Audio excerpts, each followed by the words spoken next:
Besides its size, what was a key difference between the altar of incense and the altar of burnt offering? This is the question that we seek to answer today as we continue our verse-by-verse study of the book of Exodus on Walking Through the Bible. The glory of his cross. If you have a Bible with you, turn to Exodus 38. We're going to be reading from verses 1 to 8. If you don't have a Bible, don't worry. Just follow along with us on the screen. The version that we'll be reading from is the New King James Version. So, Exodus 38, beginning at verse 1. He made the altar of burnt offering of acacia wood. 5 cubits was its length, and 5 cubits its width. It was square, and its height was 3 cubits. He made its horns on its 4 corners. The horns were of one piece with it, and he overlaid it with bronze. He made all the utensils for the altar, the pans, the shovels, the basins, the forks, and the fire pans. All its utensils he made of bronze.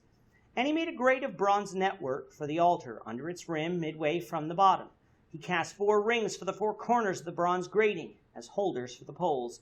And he made the poles of acacia wood and overlaid them with bronze. Then he put the poles into the rings on the sides of the altar with which to bear it.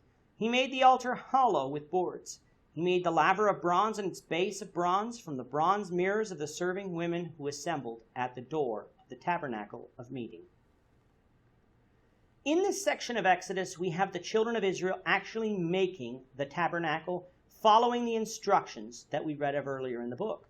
As we said in previous episodes, we're going to review what we learned from chapters 25 through 31 following the readings of each section.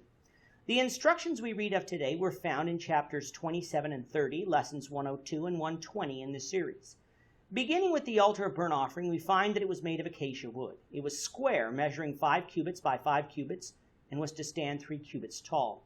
A cubit is 45.7 centimeters or 1.5 feet, so the altar measured 228.6 centimeters long by 226.6 centimeters wide by 137.16 centimeters high, or 7.5 feet by 7.5 feet by 4.5 feet. It was to have horns on its 4 corners and to be of one piece, meaning that they were actually part of the altar, not simply attached to it. What the horns would do is that they would assist in the entire procedure of the offering, for they would help hold the carcass from falling into the dense heap on the altar. The entire altar, including the horns, were to be overlaid with bronze. Why wasn't this altar overlaid with gold like the altar of incense? Because the fire needed to burn these sacrifices would require a much harder material than gold, or the altar would be destroyed. Thus, this is a key difference between the 2 altars. The burnt offerings would always produce ashes, so you needed a way to dispose of the ashes. Thus, there were pans used for this purpose.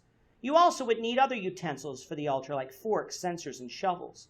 And then you would need a way of catching the blood so that it could be poured on the altar, so there were basins for that. All of these utensils were made of bronze. There also was to be made a grate on which to lay the animal.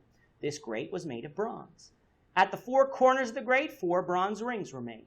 This grate would go down under the top rim of the altar as far as the middle of the altar. Just like with the Ark of the Covenant and the showbread table, this altar needed to be transported.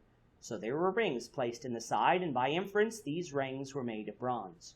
Poles of acacia wood that were overlaid with bronze were made to go through the rings on the side of the altar. It could then be carried by those tasked with doing so. The instructions for this altar was that it was made hollow with boards. Some suppose what this means is that when not being transported, that the altar was filled with earth, following the directions in Exodus 20, 24, and 25, but such was not explained, so we cannot assume this. Rather than reading too much into it, all it seems to me that it's saying is that it wouldn't have a top or a bottom, but would be hollow, thus allowing the burnt sacrifices to be offered. Coming to verse 8 of today's reading, we have the bronze laver being made. A laver is simply a large basin that holds liquid, in this case water, that is used for washing. It was to be made of bronze, just like the bronze altar was. We were told earlier in Exodus that the bronze laver was used for the washing of Aaron and his sons. Water, of course, is used as a symbol of cleansing, and so, since the priests were the ones who were attending to the service of the Lord, they needed to be cleansed when they did so. The bronze laver then not only cleansed their bodies in the sight of men when they served the Lord, it cleansed them in the sight of God as well, so they could attend to the work of the tabernacle. God, though, didn't require that Aaron and the priests wash their whole body. He only required that they wash their hands and their feet. When were they to wash themselves using the water of the laver? When they went into the tabernacle of meeting, meaning the actual tabernacle itself, and when they came near the altar to offer sacrifices on it. If they did not do so, they would die, showing that God took these instructions very seriously. With that, our time is up for today. The Lord willing, we hope you'll join us for tomorrow's discussion of Exodus chapter 38, verses 9 to 20, as we continue our walk through the Bible, one verse at a time. I'm not a Thank you for watching today's episode. We hope that you found it edifying and ask that you not only subscribe to our channel and podcast, but that you like and share this episode among your friends, so that the saving gospel of Jesus Christ can go out to the whole world. of his cross.